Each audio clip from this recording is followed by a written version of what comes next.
Mənə bilirsinizə maraqlıdır. Loqonun normal qiyməti nə qədərdir? Son zamanlarda Azərbaycanda ən sevdiyim özəllik həqiqətən də LinkedIn-in çox müsbət tərəflərinin olmasıdır. Azərbaycanda qadın sahibkar olmağın izahını, yəni çətinliyi, müsbət tərəfi varmı? Salam əziz podkast izləyiciləri. Bugünkü qonağımız Hüsniyə xanımdır. Hüsniyə xanım həm qrafik dizaynerdir, həm də kod ekspert, qrafik dizaynerlik kursunun təsisçisidir. Salamlayıram sizi Hüsniyə xanım. Mən də ilk öncə sizi salamlayıram. Mən Hüsniyə Ələkbərova, qrafik dizayner və UX UI dizayneram. Eyni zamanda hazırda təlimlər keçdiyim kursun, yəni kod ekspert labının təsisçisiyəm.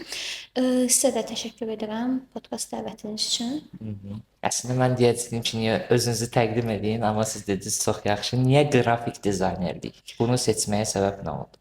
Əslində mənim uşaqlıqdan marağım var idi, düzdür. Digər sahələri seçsəm də, həmişə dilimdə desəm də ki, mühəndislik falan və sair digər kompüter elmləri sahələri, amma yenə də çizimlər etməyi və yaxud da hər hansı bir brend adı altında loqolar çizməyi uşaqlıqdan yəni edirdim. Amma bunu başa düşdüyüm artıq yaşım 17-18 yaşlarımda bunu anladım ki, mənim qrafik dizayn sahəsinə marağım var. Yəni daha sonra dizayn sahələrini araşdıraraq bu üzrə kurslara getdim. Daha sonra artıq mən 2 ildən çoxdur ki, bu təlimlər verirəm. Eyni zamanda 3 ilə yaxındır ki, qrafik dizayner və UX UI dizayner olaraq fəaliyyət göstərirəm.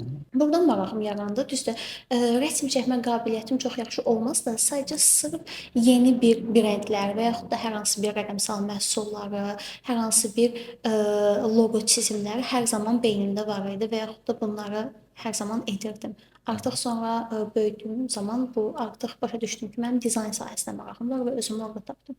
Rəssama kitab, qrafik dizaynerə də elektron kitab deyə bilərik müqayisədə. Əslində deyə bilərik, çünki biz də dizayn etdiyimiz zaman onu daha çox rəqəmsalda edirik, yəni proqramlar üzərində dizayn edirik.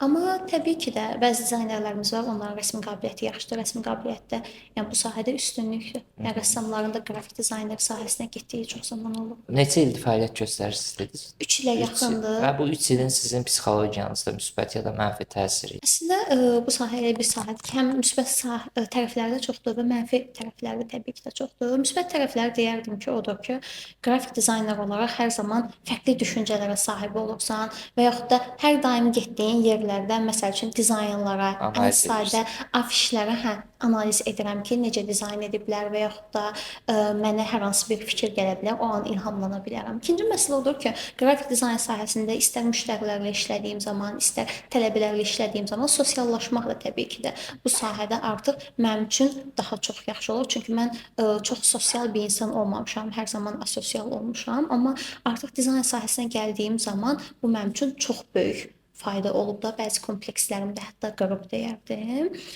Dediyim kimi, bu həm də müştərilərlə artıq danışmaq, ünsiyyət bacarığı, yəni bir çox müsbət cəhətləri var deyərdim. Mənfi cəhətləri odur ki, yəni bəzən düzdür, freelance işlər olsun və yaxud da hər hansı bir şirkətdə 9-6 işlər olsun, siz sadəcə kompüter arxasında, masa arxasında oturub, yəni o işləri görürsüz, biraz yorucu ola bilər. İkinci bir məsələ də odur ki, tutaq ki, siz hər zaman yeni nələrsə düşünməlisiniz, yeni nələrsə dizayn etməlisiniz, nələrdənsə ilhamlanmalısınız da o an. Yəni o anları bəzən tapmaq və yaxud da hər daim yaradıcı düşünmək biraz insanı yora bilər. Məncə qrafik dizaynerlərdə biraz psixologiyasını neytral saxlamalıdırlar. Çünki depressiyada olan bir qrafik dizayner böyük ehtimal depressiv tonlar seçəcək. Buna qatılırsınız. Bəli, əslində qatılıram. Məsələn, məndə də işləyən tələbələr olur. Adicə təqdimat hazırladıqları zaman, layihələr etdikləri zaman qara rəngə daha çox fokuslanırlar. Onda zaten görürəm ki, bu həmin tələbələr qapalıdır, asosialdır. Artıq o qapalı həyat tərzləri də həmin o dizaynlarına çox təsir göstərir. Mənim özümdə də hətta. Amma daha çox şən olduqları zaman artıq rəngli dizayn. Bir də xaos da var bəzən. Yəni xaotik eləyirlər özləri kimi. Ona görə çıxır ki, Azərbaycanda bütün qrafik dizaynerlər depressiyadadır.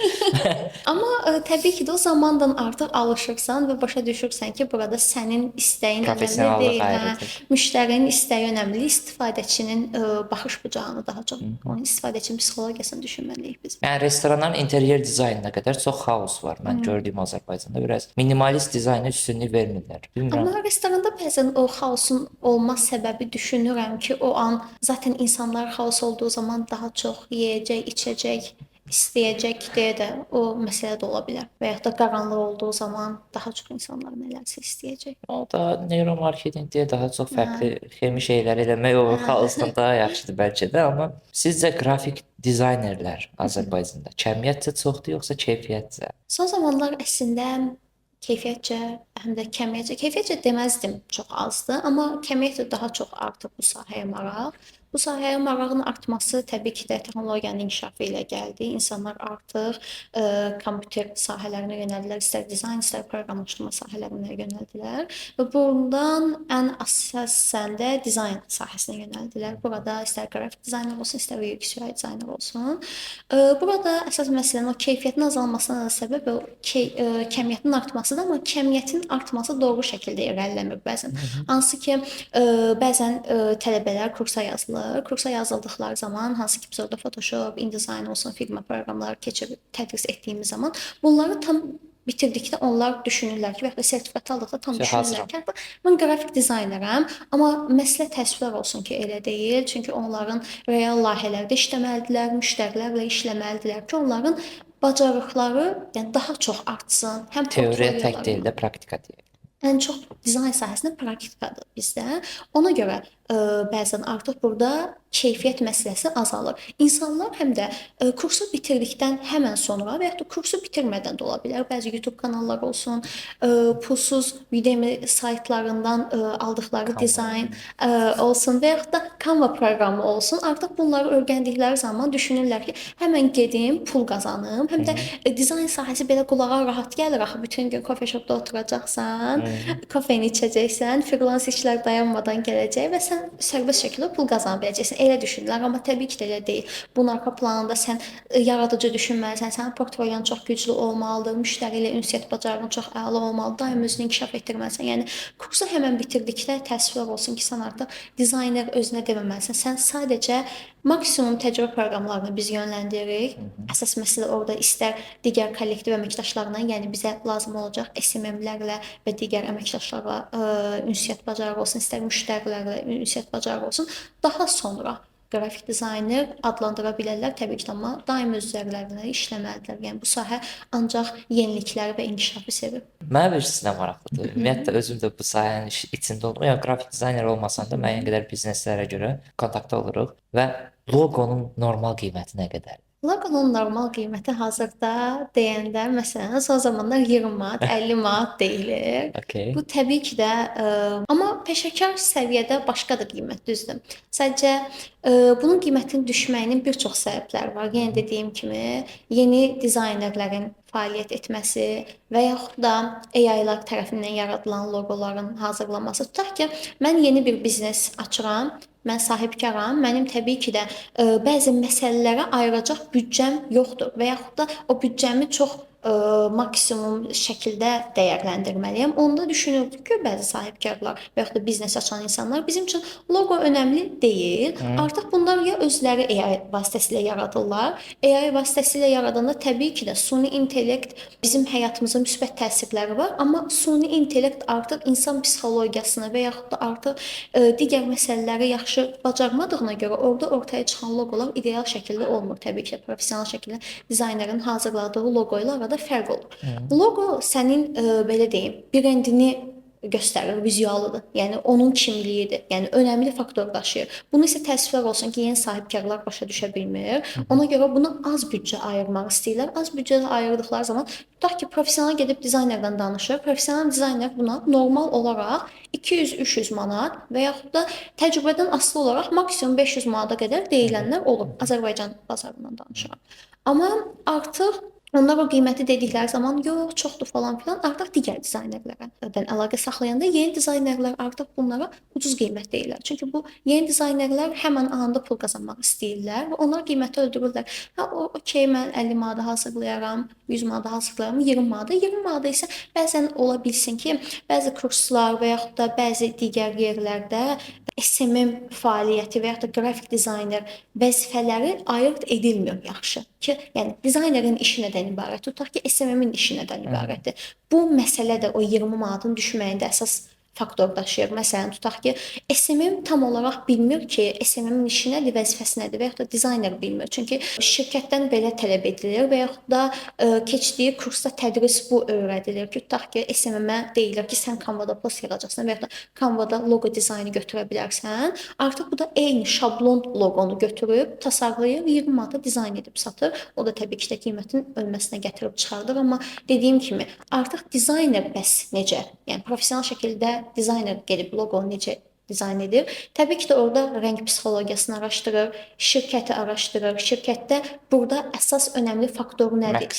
Məqsəd nədir? Biz onu loqoda necə ortaya çıxarda bilərik və daha sonra gedib araşdıraraq onu çizir. Çizdikdən təbii ki də sonra yenə bunun oxşarları varmı?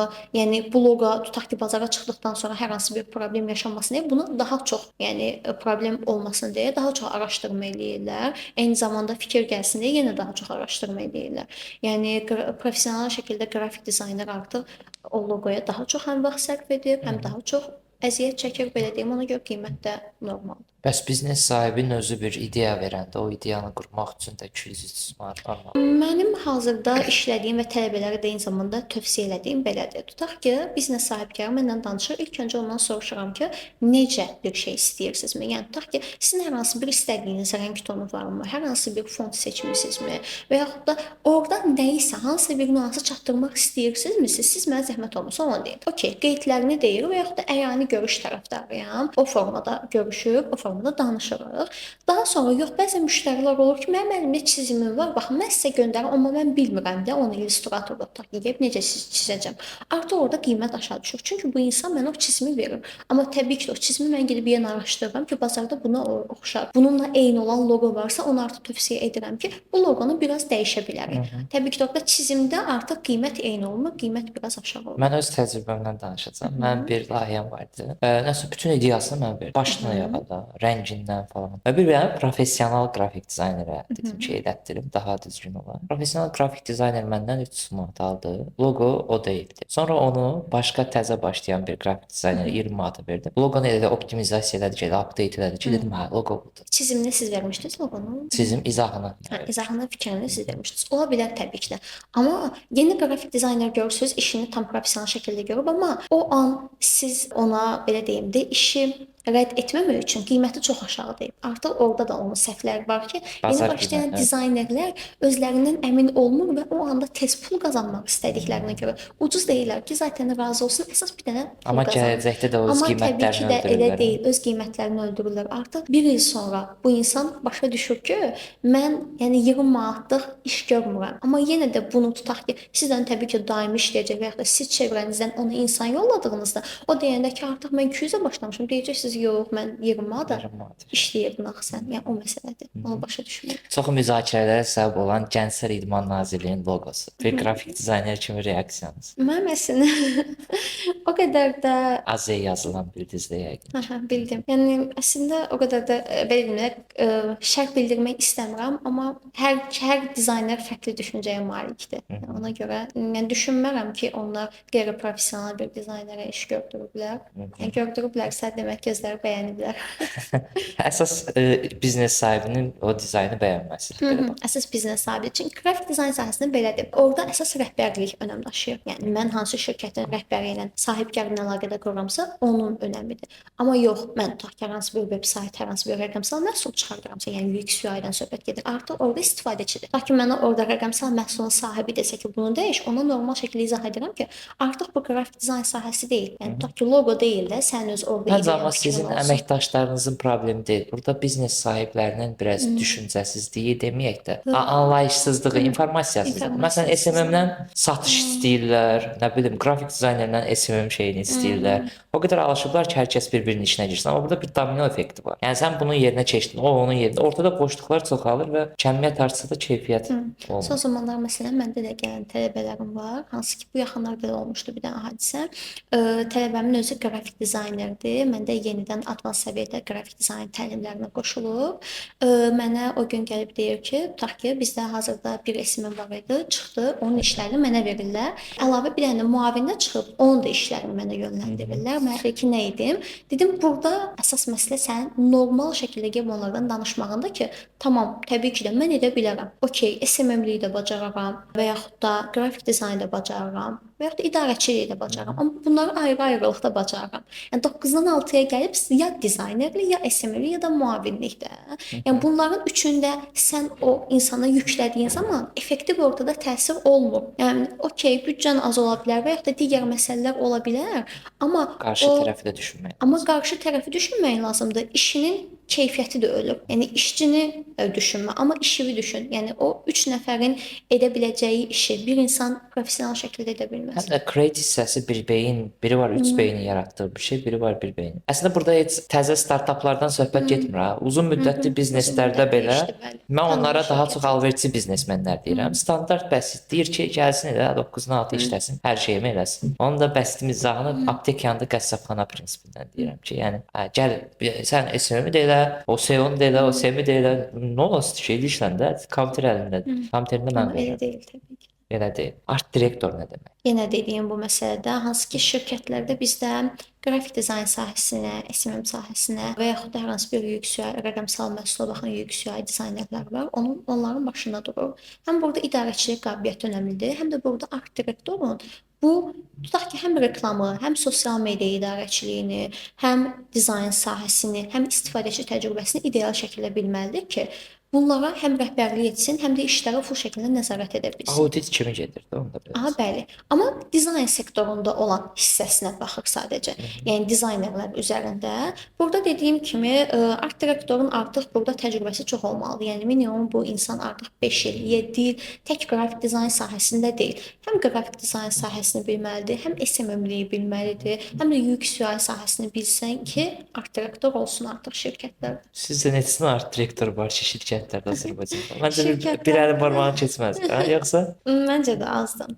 Amma olmağı çox üstünlükdür. hər işi ayrı adam görür və idarə etmək üçün. İdarə eləmək. Çünki tutaq ki, yenidən az öncəki məsələyə gəlirik. Mən şirkətdə qrafik dizayneram. Tutaq ki, 2 illik təcrübəm var. Xanım SMM-dir. Ola bilər ki, bizim aramızda hər hansı bir problem olsun. Bu yenidən rəhbərliyə qalxması doğru bir şey deyil və yaxud da ola bilər ki, hər hansı bir fikir gəlmir və bizim işlərimizi bizim işi bilən professional bir insan nəzarət etməlidir. Yəni sahibkar gəlib bu postda olan hər hansı bir problemi görə bilməyəcək və yaxud da SMM-in etdiyi bir səhvi görə bilməyəcək. Çünki bilgisi yoxdur. Onun məsələsi idarə etmək və sahibkarlıqdır. Amma art direktor olduğu zaman artıq ona nəzarət güclüdür. Məncə Azərbaycan art direktoru 5-6 il ancaq gələr. Çünki hal-hazırda SMM qrafik dizaynerə girir. Qrafik dizayner SMM-ə girir biraz. Hə.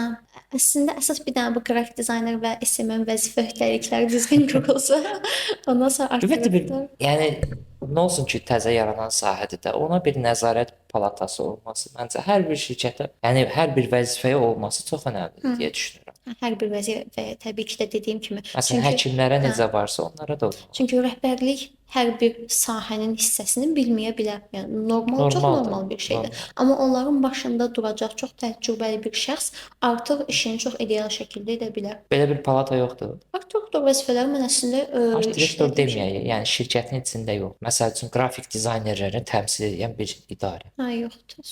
Yoxdur. Məncə ona görə belə tələb edir. Yəni mən çox SMM görürəm ki, qrafik dizaynerin işində görür. Post hazırlayır. Hər şey eləyir. Qrafik dizaynerlərdən zaten son zamanlar vakansiyalardadır. Məsələ ən böyük çətinlik çəkdiyimiz məsələlər və insanların daim istər LinkedIn üzərindən də olmuş postları görə bilərsiniz. İnsanlar vakansiyanı paylaşır və vəzifələrin, öhdəliklərini paylaşır ki, bu olmaz da. Təbii ki də bunun da bir çox səbəbləri var. Tutaq ki, mənim tələbələrim də gəlir ki, müəllim, bəs burada məndən video montajda istəyiblər, axı deyirlər ki, motion design proqramların adlarını hətta qeyd edirlər və yaxud da deyirlər ki, SMM idarəçiliyi olsun. Yəni bu formada reklamlar qoyacaqsınız, paylaşım mesajı cavab. Yəni bu normal bir şeydirmi? Əslində baxın, oradakı səhvlər nələrdir? Birinci səhv odur ki, paylaşılan həmən bölümdə ilk öncə yenidən biznesə gedirik. Biznes yeni yaradılır və yaxud da biznes bir neçə ildir fəaliyyət göstərir. bu sahəyə büdcə ayırmaq istəmir və yaxud da bu sahəyə ayıracaq büdcəsi yoxdur. Ona görə bir işi deyir ki, gəlsin həm dizaynerlik eləsin, həm SMM-lik, həm də video montaj eləsin tutaq ki. Artıq o yanlışı dediyimiz kimi az Videoqraf öncə da girdi ortaya deyəsən. bizdən qrafik dizaynerdən daha çox video montaj istəyirlər, video motion dizayn istəyirlər. Yəni orada da proqramlar təbii ki də gərək bu tələbə yenidən 4 aylıq təlimə qatılsın, yenidən orada Adobe Premiere Pro və After Effects öyrənsin.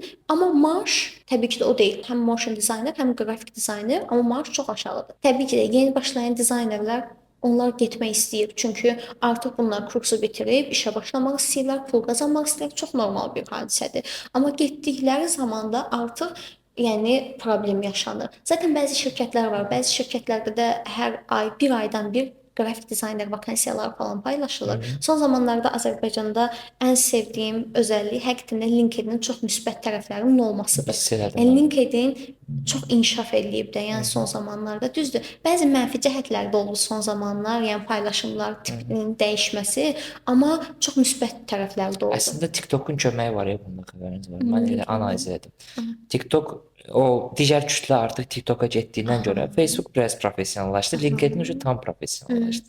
Məncə elədir. Orada artıq insanlar bir-birinə həm kömək edir, həm də artıq orada insanlar tutaq ki, paylaşır vakansiyanı və vakansiyanın alt hissəsinə yorum bölümündən görə bilirsən ki, sən İlk öncə sən getdiyin şirkəti araşdıra bilirsən artıq və ya da bəzi şirkətlər olur, bir aydan bir daim dizayner vakansiyası.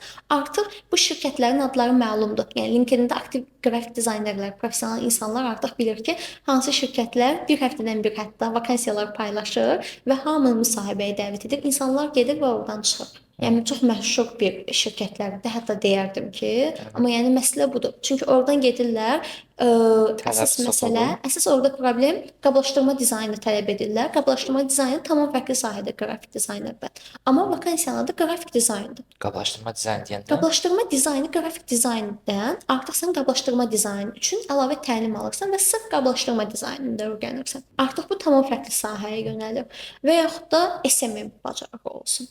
İkinci bir məsələ odur ki, həmin o paylaşan insanların, HR-ların bilgi yetərsizliyi. Yəni HR tutaq ki, vakansiyanı paylaşır və orada vəzifə öhdəliklərini tam bilmir ki, bu dizayner bu normalda nə iş görməlidir? Burada büdcə məsələsi və yaxud da sahibyar məsələsi deyil, HR məsələsidir ki, artıq bilmir ki, bunun vəzifəsi nədir? Hamıdan eşidir, SMM postu dizayn etməlidir, paylaşmalıdır. Xeyr, elə deyil. Qrafik dizayner postu verməlidir, SMM-ə bu formada. Mənim də yanıma məsələn tələbələr gəlir, SMM-lər falan və yaxud da keçən dəfə vakansiya aktivləşdirmişdim özüm üçün SMM. Xanımlar mənə gəlib deyir ki, bəs siz mənə vəzifələrdə post qeyd etmədiniz, amma mən yaxşı post bilirəm. Dedim, yox, narahat olmayın. Bizdə dizayner var da, o sizə postu dizayn eləyəcək, verəcək. Yəni, çox sevindim falan deyir. Yəni deyir ki, digər şirkətlərdə elə deyil. Dedim, yox, yəni SMM-dən post dizayn etməyim, tələb etməyim normal bir şey deyil. siz sahibkarsınız, qadın sahibkar və Azərbaycanda qadın sahibkar olmağın izahını, yəni çətinliyi, müsbət tərəfi varmı? Əslində mən ilk öncə dizayn sahəsində artıq bir neçə il, 2 ilə yaxın fəaliyyət göstərdikdən sonra təlimçilik başlamaq istədim. Çünki mənim hər zaman öyrətmə səbrim olub da və həmişə sevmişəm ki, bildiyim nələrsə öyrədim. Zaten bizdə evdən də, uşaqlıqdan hər zaman olub ki, məsəl üçün böyüklər kiçiklərə öyrədir və belə davamlı gedir. Mən də hər zaman sevmişəm. Ayrıca bunu uşaqlığımdan belə, məktəbdə oxuduğum vaxtlar belə icra etmişəm. Həm də özüm üçün, məsələn, mən öyrəndiyim nə isə kimsə varmış kimi kiməsə öyrətdiyim zaman mənim daha çox yadımda qalır. Yəni bu metoddan Öyrətmən özü bir yadda qalmaq. Metoddan getdiyimə görə hər zaman sevmişəm. Daha sonra düşündüm ki, niyə də təlimçi olmayım? Yəni başlayım da qrafik dizayn sahəsindən. Daha sonra başladım. Əvvəllər başqa kurslarda fəaliyyət göstərdim, amma bəzən mən hazırda universitet oxuduğuma görə vaxtlar uyğun gəlmirdi, o problemi yaşadım. Sonra düşündüm ki, zaten mənim hər zaman beynimdə agentlik xəyalı var idi. Agentlik qurmaq, komandam olsun, dizaynerlər, SMM-lər, video montajçılar, böyük komandam olsun, onlarla bir yerdə işləyim. Amma sonradan gördüm ki, ilk kursdan başlasam, təlimlərim daha sonra da həmin brendin bir müddət sonra agentliyini də yarada bilərəm, niyə də olmasın. Daha sonra başladım özüm təlimlərə, bir müddət onlayn verdim, daha sonra artıq kurs. Kurs da belə oldu. Əvvəllər bir dizayner akademiya olaraq gedirdi. Daha sonra keçən ilin 2024-cü ildə artıq ad dəyişimi oldu, rebranding oldu, Code Expert Lab deyə. Bu formada əslində indi isə gəlirəm üstün üstünlüklərinə və çətinliklərinə. Üstünlükləri dediyim kimi son zamanlar qadın biznes xanımları deyək də, biznes xanımları çox görürük və təbii ki də bu bizim üçün əla bir şeydir. Mən qadın olaraq daha çox məni bu hal sevindirir. Düzdür, kurs sahələrində də gördüyüm və kurs sahələrində də çox ideal şəkildə olan SMM təlimçilər, qrafik dizayner təlimçilər çox görmüşəm. Hətta mən də deyərdim ki, onlardan ilhamlanmışam. Onlar hətta daha çox cavan yaşlarında, 18 yaşları başlayanlar da olub, 25 yaşda da başlayanlar olub, amma çox ideal şəkildə gedir də. Yəni mən də hər zaman düşünürəm və tələbələrim hər zaman mənim üçün yəni çox yaxın olublar. Yəni çox doğma hiss etmişəm. Hətta onları öz övladlarım kimi görürəm, belə deyə bilərəm də. Yəni çox bağlılıq olur məndən onların arasında. Kurs sahəsi də düzü çətinlik var digər sahələrə əsasən, amma sırf bu kursa özəldir. Yəni xanımların biznes açmağı ilə bağlı hər hansı bir üstünlüklər və ya da çətinliklər görmürəm. Əksinə bəzən tutaq ki, hər hansı bir mənim bəzən ödənişsiz seminarlar verməyə çalışmışam yeni başlayanlar üçün. Tutaq ki, QA sahəsi olsun, süni intellekt sahəsi olsun, bu sahə üzrə mütəxəssislər tapıb seminarlar verməyə çalışmışam ki, bu sahəyə yeni başlayanlar, yəni bu sahəyə gəlsin və onlarda hər hansı bir fikir formalaşsın, suallarını verə bilsinlər. Yəni orada da məsəl üçün həmin mən mütəxəssislərlə əlaqə qurmağa, onları dəvət etdiyim zaman çox müsbət geri dönüşlər almışam. Yəni ona görə hələ ki çox çətinliklərini və ya da çox mənfi tərəflərini görməmişəm açıqca. Gələcəklə bağlı planlarınız? Gələcəklə bağlı planlarım əslində çoxdur. Bəzən də deməmək tərəfdarıyam, amma təbii ki də kod ekspertin daha böyüməsi, istər proqramlaşdırma sahəsində, istərsə də digər sahələrdə daha çox böyüməsini istəyirəm, o ayrıca. Amma özümü isə daha çox marketinq sahəsində, istər düzdür, hazırda SMM, UX, UI, qrafik dizayn öz işimlə əlaqədar bunların hər birini öyrənib onları tətbiq etmişəm, amma daha çox öyrənmək istəyirəm. Tək Azərbaycanda deyil, istərsə də xaricdə bu sahələrlə bağlı yenidən təlimlərdə iştirak edib özümü inkişaf eləmək istəyirəm. Belə baxanda, ümumiyyətlə gözdən də baxanda dediklərinizdən də biraz maksimalist bir insana oxşayırsınız. Biraz oldu. Maksimalistliyin sizə mənfi təsir olubmu, yaxud yorulduğunuz dönəmdə? Mükəmməlliyətçilik də biraz deyim. O əslində mənə uşaq vaxtlıqdan gələn bir şeydir. Bəlkə də ola bilər ailədən gəlibdi. Hər zaman biraz mükəmməlliyətçi olmuşuq. O 700 bal yığmalısan məsələsi bizim ailədə olub. Yəni 700 bal yığmalısan da. Nə bilim mən hətta 630 bal yığanda evdə o qədər də yaxşı qarşılanmamışdı ki. 630 niyə yığdın da? Yəni ona görə amma mən özüm də elə olmuşam. Yəni mən hər zaman istəmişəm ki, birincilik məsələsi deyil. Sadəcə özümün ən mükəmməl versiyasını görməyə can atmışam. O zaman əlaçı yoxsa zəif şagird? Əlaçı yoxsa zəif şagird. Bunun da bir çox üstünlüklərini görmüşəm. Həyatda, real həyatda Əlaçı olmusunuz yəqin. Mən əlaçı şagird olmuşam məktəbdə, universitetdə zəif şagird olmuşam. Əlaçı şagird olmağında üstünlüklər və mənfi cəhətləri var təbii ki də. Zəif şagirdin indi qeyd edim. Məsələn, tutaq ki, mən əlaçı şagird olmuşam. Məktəb illərində mənim əlaçı şagird olmağım mənə çox üstünlük cəhətlər olub. Tutaq ki, mən hər zaman artıq qaydalardan, prinsiplərdən kənara çıxmamışam, planlı olmuşam, daim özlərimdən inkişaf etmişəm, can atmışam. Bu mənim üçün çox okeydir. Yəni mənim üçün çox üstünlükdür. Amma əlaçı şagirdlər bəzən risklərdən çəkinir və bəzən əlaçı şagirdlər məktəb illərində deyil, artıq universitetdə bəzən çətinlik gətirir sənə. Bu mən də real həyatda yaşadım. Necə oldu? Universitet həyatına gəldiyim zaman artıq mən iş həyatını düşünürdüm. Yəni iş həyatına fokuslanırdım. Artıq təcrübəyə fokuslanırdım da ki, mən artıq işləməliyəm və ya da hər hansı bir özümə uyğun sahəni artıq seçməliyəm. Amma universitetdə olan əlaçı şagird artıq bunu düşünmür. Yenə praktikaya odaklanmalılar, risklərdən qaçırlar, qorxurlar yenidən. Artıq burada neqativlərini gördüm mən. Amma zəif şagird odur ki, zəif şagird artıq işə odaklanır və yaxud da təcrübəyə qaçır. Məsələn, universitetdən gedir. Məsələn, universitetdən gedir. Risk etməyi sevir. Yəni risk edə bilər ki, tutaq ki, yəni mən gedim bu işdə özümü yoxlayım və yaxud da bu işə başlayım, bu təcrübəyə gedim. Amma əlaçı şagird bəzən risklərdən qorxur. Ona görə deyərdim ki, bəzi yerlər var. Təbii ki, hər ikisinin üstünlükləri də, mənfi cəhətləri də var. Əsas keyfiyyətli oxumaq. Əsas keyfiyyətli və özünü inkişaf etməyindir. Sorğulamaq. Niyə sualını vermək? Yəni podkastın adı kimi. Yeni başlayan qrafik dizaynerlərə tövsiyənizdən öncə bir sual vermək istəyirəm ki, onu unutdum. Satışda dizayner rolu varmı? Yoxsa bu sadəcə vizit kartdırmı şirkət üçünmü ki, mənim SMM-im var, bax mənim saytım var. Yoxsa həqiqətən bir rolu var?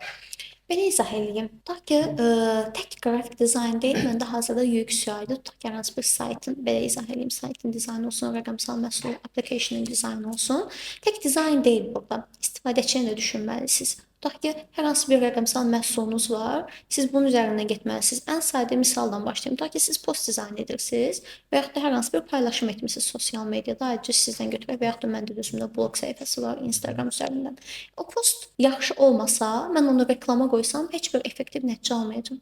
Yəni reklama günə 20 dollar, 30 dollar qoysam belə, istər nə iş oradan götürə biləcəm, nə tələbə gələcək tutaq ki, və yaxud da hər hansı bir məhsulumu sata bilməyəcəm. Önəmlidir. Yaxşı, pis məsələsi də deyil. Artıq orada effektivlik məsələsidir. Tutaq ki, hər hansı bir mənim məhsulum var əlimdə, onu postunu hazırlamışam və orada postda əsas olan onun üstünlüklərini ideal şəkildə çatdırmalıyam. Onun qiyməti və yaxud da əsas lazım olacaq endirimi və yaxud da ideal formatında şəkli. Yəni o artıq çox önəm daşıyır istifadəçi. Və yaxud da yolda gördüyümüz afişdə hər hansı bir məhsulu satmağa çalışırlar. O afiş çox ideal şəkildədirsə, yəni mən gedib onu alaram. Onun tanıtımı, onun sərgilənməsi önəmlidir. Və yaxud da mənim hər hansı bir rəqəmsal məhsulum var. Son zamanlar çox istifadə olunur debet kartlardan, bank mobil tətbiqlərindən də. Tutaq ki, mən orada hər hansı bir çətinlik yaşaya bilərəm və yaxud da oradakı istifadəçilərim hər zaman 18-25 yaşlı gənc istifadəçilər deyil, orta yaşlı insan nümayəndələri də var da. Onların çətinliyi yaşamamaq lazımdır və yaxud da orada fontlar olsun, rənglər olsun, göz oxşayan olmalıdır, ideal olmalıdır. Yəni hamı düşünməlidir burada. Artıq burada ilk öncə dizayn önəm daşıyır satışda. Yəni sən həmin məhsulunu təqdim edərkən dizaynın da əsas rolu. Ona görə çox önəm daşıyır. Bunun təəssüflər olsun ki, bəzi sahibkarlar və yaxud da bəzi insanlar öz məhsulunu satdığı zaman bunu başa düşə bilmir. Ümumiyyətlə mən afiş dizaynlarından söhbət gedəndə onlarda çoxunu bəyənmirəm. Biraz daha çox belə cəmiyyətin, bəlkə də cəmiyyətin özü bunu tələb edir, bilmirəm. Daha çox məsələn qadını önə atmaq yaxud reklam olandan çox qadını önə atmaqdan tut, nə bilim, məşhurları çıxart, mən bu yağı istifadə edirəm falan. O artıq cəmiyyət psixologiyası. Tutaq ki, dizaynda psixologiya bölümləri var da, tutaq ki, Azərbaycanda insanlar necə bir psixoloqa belə deyim də sahibdir və onlar nə görmək istəyir və yaxud da necə post dizaynı görmək istəyir. Sizdə belə təlimlər olur psixologiya ilə bağlı? Və yaxud da UX/UI artıq bizdə sırf psixologiya üzərindədir. Təbii ki, qrafik dizaynda bu keçirilir. Tutaq ki, insanlar Azərbaycanda dizayn yöntəmləri və yaxud da Azərbaycandakı insanlar ilk hara fokuslanır və yaxud da fokuslandığı yerdə nə daha çox diqqət çəkən, az öncə dediyim kimi, tutaq ki, orada endirimin qiymətini qoysaq 500 manat endirim olunub. Artıq burada göz oxşayacaq və yaxud da orada xanımın önə çıxmağı və yaxud da digər məsələlər orada əsasən də ümumi tək Azərbaycanda deyil, insanlar problemi həll olunmaya odaqlıdır. Orada tutaq ki, sən desən ki, bu probleminizi həll edirəm və yaxud da bu problemə artıq son diqqət çəkir. O siz dediyiniz afişlərin bəzən çox sadə və yaxud da şey olmağı, yaxşı olmağı, digər afişlərdə artıq. Çünki bizim insanlar o qədər ona detallı fikir vermir. Bizim insanlar orada sadəcə mətn və şəkli görsə yetərlidir. Yəni o qədər də kreativlik olmasa olar. Çünki bəs gəlin belə deyək, problem sizcə insanlardadır, yoxsa reklam verənlər onları elə alışdırdı? Yox, sanki bizdə son zamanlar rəqəmsallıq daha çox önə çarpır. Tutaq ki, siz hər hansı bir metroya mindinizdə, metrodakı afişlərin hamısını nəzər yetirmirsiniz sizcə? Edirsiniz. Mən edirəm. Amma bəzi insanlar etmir. Bəzi insanlar sadəcə əlini telefondadır. Yəni ona görə rəqəmsaldakı dizayna daha çox önəm verməyə başlayıb. Tutaq ki, qrafik dizaynerdir. Dizaynerin gündəlik işi nədir də? Şirkətlərdə hazırdır. 9-dan 6-ya gedib gündəlik 3 dənə post hazırlayıb onlara verirlər. Hər hansı bir çap dizaynı etdiklərini görməmişəm. Çap dizaynı yeni açdıqları zaman və ya da ildə bir dəfə lazım olduqları zaman böyük şirkətlərdə bir dəfə dizayn edib, bir dəfə onu afişa edirlər. Yəni bitdi məsələ. Amma arada metroda falan kreativ dizaynlar olurdu və deyirdim ki, diqqəti çəkir o belə nisbətdə.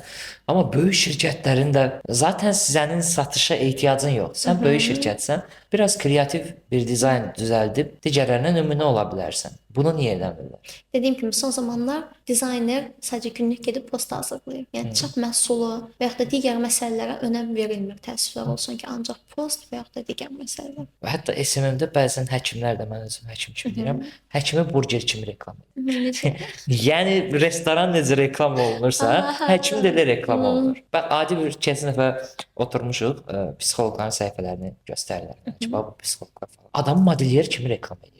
Psixoloq modelyer deyil axı. Hə. Orada səhifə ağ fon, bir dənə onun şəkli, orta 2 yenə bir dənə onun şəkli. Özü şəkillər də moda şəkilləri olur, belə Zara zadın reklamı onun kimi. Yəni burada problem yenə art direktorun olmamasındadır məncə. Həm oradadır, həm də son zamanlar sosial şəbəkələrdə siz dediyiniz qadının ön plana atılması, insanların sadəcə orada nöqsansız, qüsursuz görüntü istəyir axı hamı. Orada hamı nöqsansız görünür sosial şəbəkədə. O da əsas problem. İnsanlar da özlərini o formada göstərməyə çalışırlar. modelyer kimi. Sən psixoloqsan axı.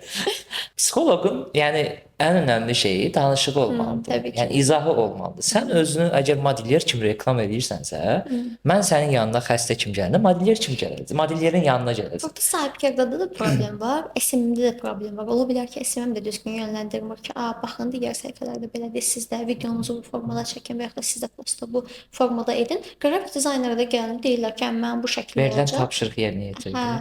Yox, amma bəsit deyim ki, bax şablon olaraq hansı şirkətdir bilmirəm. 3 dənə psixoloq göstərdim. Üçünə də eyni şey eləyib də. Yəni heç biri də dilənməyib ki, bu niyə məndə onun kimidir məsələn. Elə bil ortada 2 dənə şəkil, həmin adamın belə durub belə falan bildin.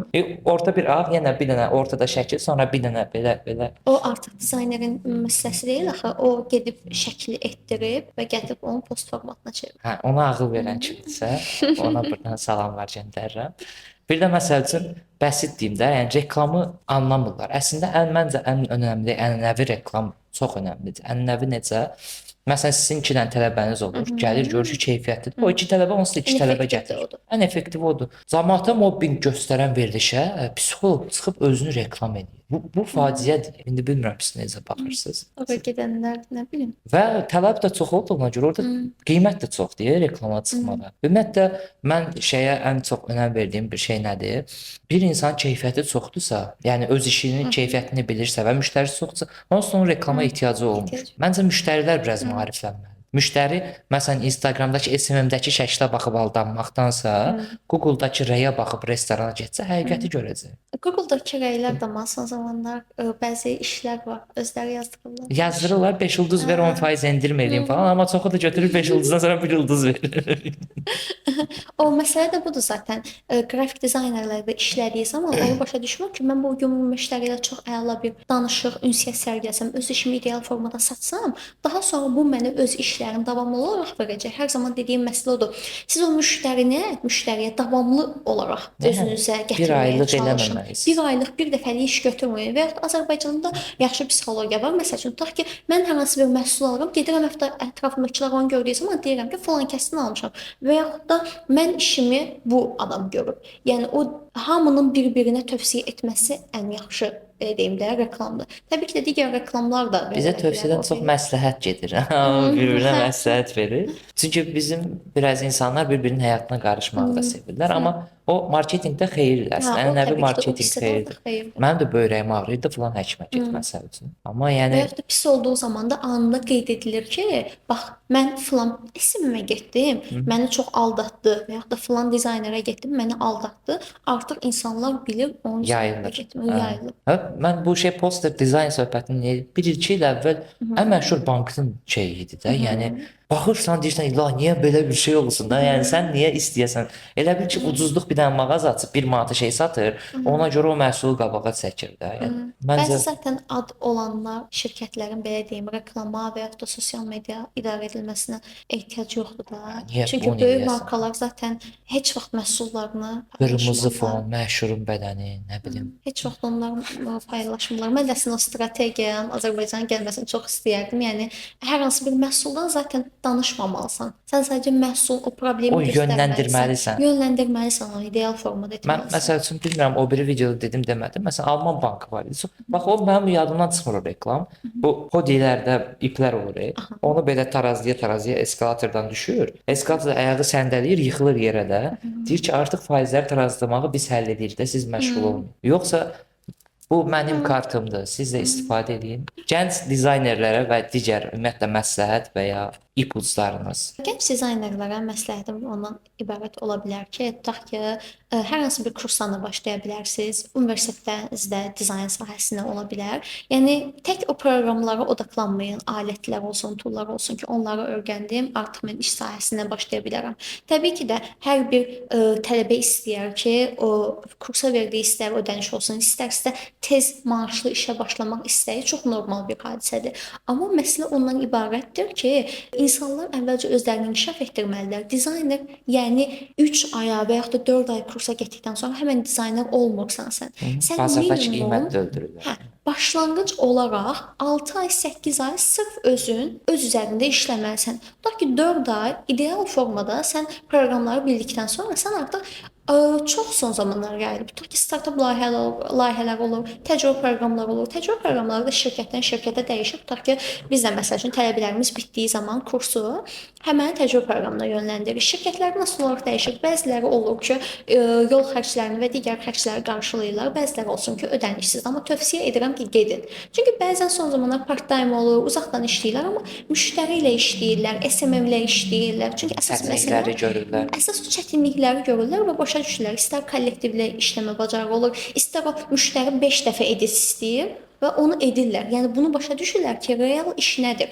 Təbii ki də kursda real işi öyrətmirsinizmi? Öyrədirəm. Amma mən kursda onunla professional şəkildə istər müştəri, həm də ona SMM ola bilmərəm. Amma bu artıq təcrübə proqramında onu görür. İlk öncə təcrübə proqramlarına bəzi tələbələr qaçıb ki, yox, ödənişsizdir, getməyim təcrübə proqramında falan çox önəm daşıyır. Sertifikat son zamanlar yayılıb ki, mənim sertifikatım var, mən dizaynerəm və ya da SMM-ə sertifikatın önəmi var. Hə, tamam, CV-də qeyd edə bilərsiniz.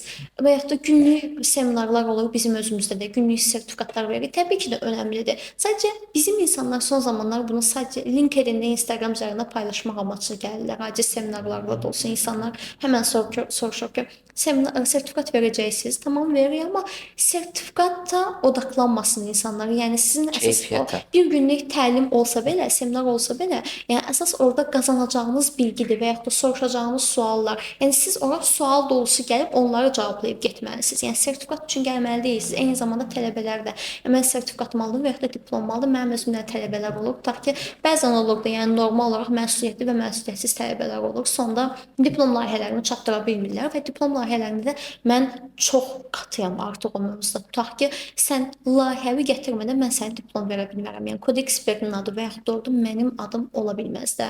Çünki sən hər hansı bir iş görməmisənsə, sabahsı günü ola bilər hər hansı bir işə başladın, hər hansı bir müştəri ilə işlədin. Müştəri deyə bilər ki, sən harda öyrənmisən və ya da sənin diplomu kim verib də buna?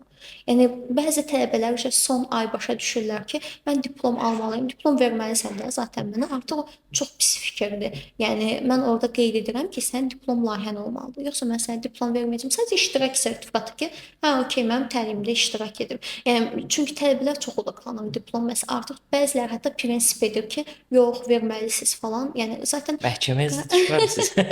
Zaten qaydalar əvvəlcədən qeyd olunur, müqavilələr, şərtlər bəlli olur. Sadəcə tələbələr arasında biraz ola bilsin neqativlik yaranır. Amma səbəbi də qeyd olunur. Yəni. Cəmiyyətin problemi məncə tələsməkdir, səbirsizliklər və bunun da səbəbi mentalitetin mənfi tərəfidir ki, uşaqlıqdan bəri kimlənsə müqayisə ediblər. Tez şəkildə pula əl çatmaq istəyirlər, amma Mənə hətta deyirlər ki, bəs mənim valideynlərim gözləyir ki, diplomamı aparacam evə. Deyirəm, bəs valideynlərini izah et ki, sənin etdiyin tapşırıqları etməmisən. Yəni çünki sənin Behance profilində ən az bir layihə belə, düzdür, elə bir hadisə olmur. 3 layihəni tutaq ki, paylaşırlar. Zaten bizdə elədik. 2-ci aydan etibarən portfolyolarında bütöv işlər olur. Artıq 2-ci layihə, 3-cü layihə, 4-cü layihə olur. Sadəcə artıq diplom layihələrini özləri sırf işləyirlər. Məndən bağımsız şəkildə. Artıq orada bəzən məsuliyyətsizlik yanaşıb işləməyənlər olur. Orada biraz problem yaşanır. Amma dediyim kimi, diplom önəmli deyil. Sizin özünüz, yəni o işiniz önəmlidir. Zaten bizdə belədir ki, HR-lara da işə qəbulda artıq biz HR-lar bizə CV-yə baxmır. CV təbii ki, önəm daşıyır o heç. Amma orada bizim sertifikatımız, diplomumuz, təhsilimiz önəmli deyil, portfolyomuz önəmli deyil, işlərimiz, mənim əl qabiliyyətim, mənim öz üslubumun olması, mənim işlərim səliqəli olması bu önəmlidir. Yəni CV bizdə o qədər önəmli deyil. Qabında nə var bilmək söhbət. Zaten daha sonra task göndərirlər ki, sənə, hə, okey, qəbul olundu, task et. Yəni task edəndə bəs necə edəcəksən? Zaten yenə də bir yerdə tıxanır o məsuliyyətsiz insanlar və ya Aldığın da saxta tez başlayan diplomları, aldığın insanlar. sertifikatları. Hüsniyə xanım, maraqlı söhbət oldu. Həmişə biz sonda podkastda kitab və ya şeir tövsiyəsi veririk. Nə demək istəyirsiniz? Dizaynla bağlı mən də bunun PDF-ni hər zaman tələbələrimlə bölüşürəm. Bu UX-la bağlıdan çox Design of Everyday Things Don Norman'ın kitabıdır. UX UI dizayn əsasını qoyan Don Norman tərəfindən yaradılıb. Bir də The Elements of Graphic Design haqqında da kitab var ki, bunu da məsləhət görə bilərəm. Zaten dizaynla bağlı istər türk dilində, istər ingilis dilində tərcümə olunmuş çox resurslar tapa bilərlər. Yəni dizaynla bağlı oxusalar daha çox tövsiyə edərəm bunları. Mən də mövzuya uyğun olaraq gənclərə tövsiyə edirəm ki, heç vaxt harasa tələsməyin və atalarımızın misalını tövsiyə edirəm. Tələsən təndirə düşür. Niyə sualını verin? Şeir olaraq da Ramiz Rövşən yağış yuyur, gün qurudur şeirini oxusalar. Müəyyən qədər insanın səbrlə davam etməsini, çətinliklərə qarşı mübarizə aparmasını və səbrin insanı hədəfinə çatdırmasını anlayarlar və 20 manatı loqo dizayn eləməzlər.